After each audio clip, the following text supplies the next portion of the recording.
that night up in Columbia. So after the ceremony, they were going to drive to Columbia. And so Carla kind of slid over next to him. This was before seatbelts. And she slid over next to him. She said, you know, Bobby, now that we're married, you can go farther. And he goes, yeah. And he's driving, you know. And she kind of got the idea he didn't quite catch the message. So she kind of scooted up a little closer and she goes, I know we're on the way to Columbia for the Gamecock thing, but I just want you to know now that we're married, you can go farther. So he drove to Charlotte. To kind of wrap things up from the, you remember that? No, you know, okay. To kind of wrap things up tonight from the roasting situation, we'd like to bring to the center of our stage here the ABC News Sports Director, Scott Eisberg, who has got plenty of good stories. You may have seen a piece that he did tonight on the 6 o'clock news about Bobby. None of it was true. He trumped it all up, you know, and they make up stuff in the media. And no, I'm just kidding. He did a great piece on Bobby, and I think you'll be able to see it online. Let's welcome to the stage now, Scott Eisberg.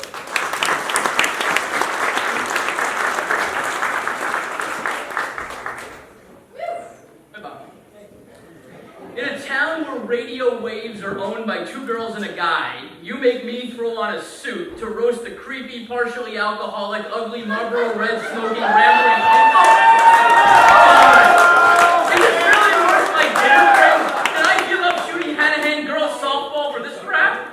You need me to roast you, Bobby? Was Dave not available tonight? Did he turn you down because he had to tape his weather podcast? They say traffic is bad and it's getting worse in Charleston. Accidents are causing bumper-to-bumper gridlock day in and day out. Commutes are getting longer and longer. Congestion at an all-time high.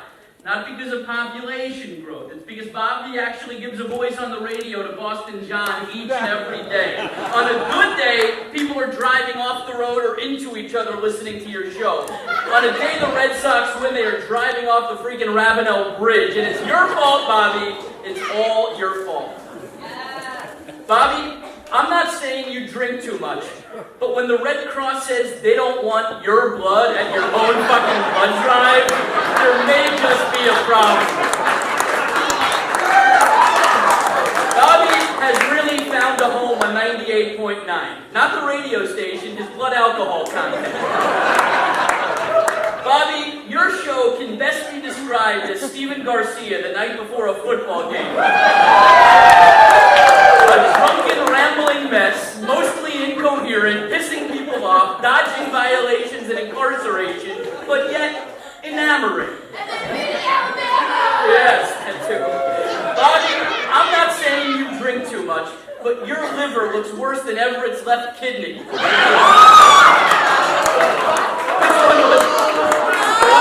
Either way, I stand by my original statement.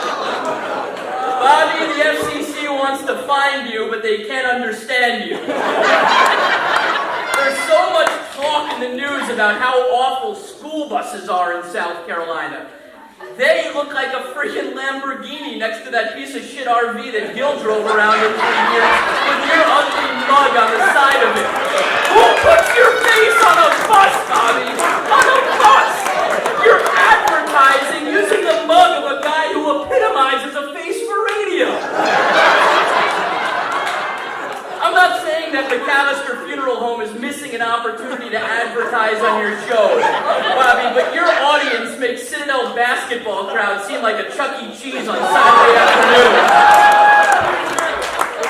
You said it in a story we shot about your career the other day. You can't believe you started the show at 39 years old and now you're 64. You really don't look a day over 86, Bobby. Bobby, you're so old, you spend half of your show hawking life-changing hearing aids. Why the fuck would we want to amplify the bullshit that you spout out? Do I need to hear Jim Downer 82 decibels louder than the organ is? Do I need additional wattage to hear coughing, stuttering, and you screwing up the 2 lines that you have to memorize about Mount Pleasant seafood? If you're thinking Mount Pleasant, you're thinking seafood. If you're thinking seafood, you're thinking Mount Pleasant seafood. It's not that hard. Bobby, few hours. Wow. It was so nice that Frank Martin and Ray Tanner were going to show up tonight, but none of them showed up. Frank Martin, Ray Tanner, Will Muschamp, what were they doing? They had a roast Gamecock Jesus instead of you tonight? I was worried a bit about my language, seeing that Frank Martin really is sensitive to curse words, but Frank didn't want to send you his famous stare body, except if he actually had to stare at you for 5 seconds, he'd burn his fucking retinas out. Dawn Staley wanted to show up tonight, but she was too busy winning to roast an old loser.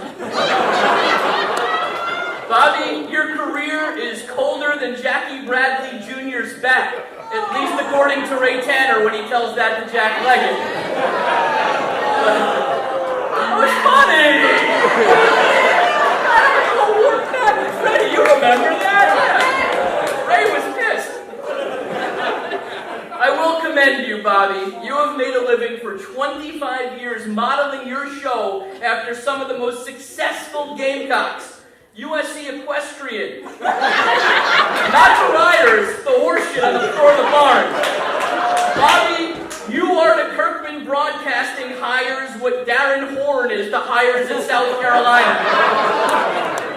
Some of you may remember when Ray Tanner's team won their first College World Series in 2010. What has that AD been doing since that game? But back in 2010, Bobby agreed to shave his head into a mohawk and dye his hair fire engine red if his beloved Gamecocks could actually win the title.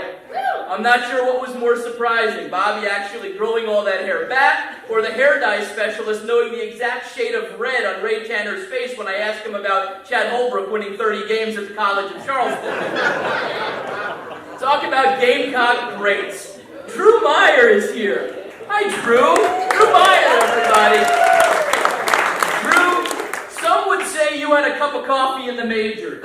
I consider it more of an overpriced espresso shot from Starbucks. Drew, there isn't much I can say about your major league career. Bobby goes on benders longer than you lasted in the bigs. But heck, you'll always be one of the best slightly overweight utility infielders that hit 230 for the Corpus Christi Hooks. Life comes at you quick, dude. One day you're teammates with Alex Rodriguez, the next you're neighbors with me. On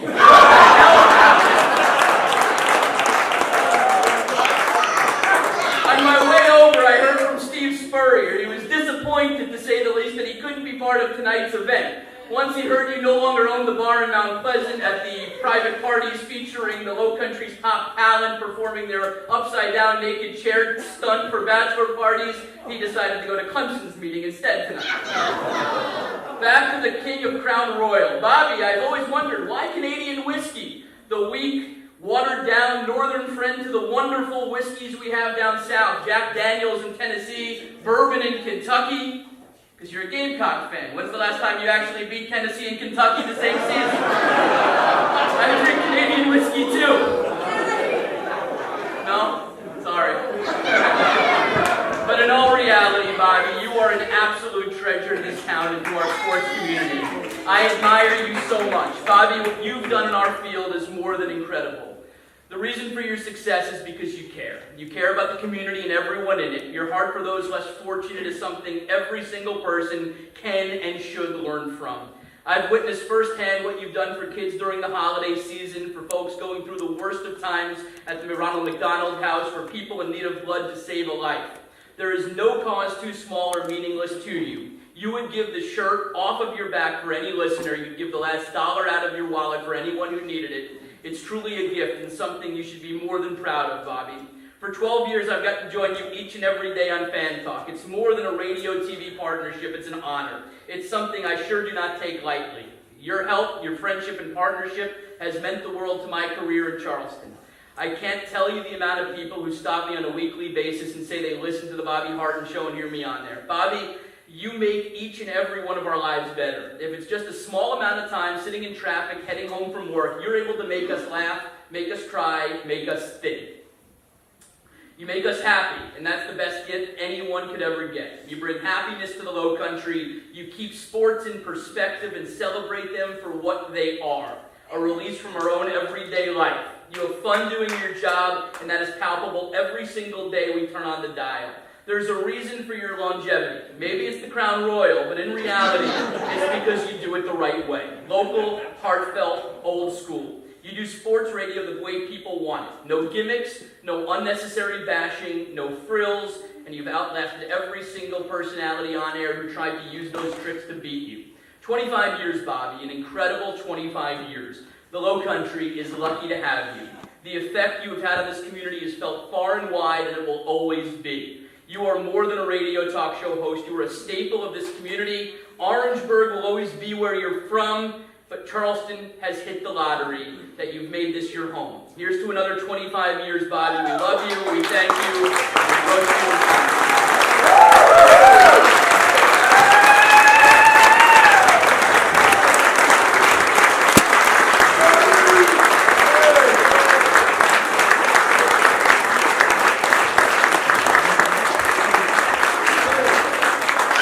Well, I hope you have enjoyed up until now, but I suggest you buckle your seatbelts. Here we go.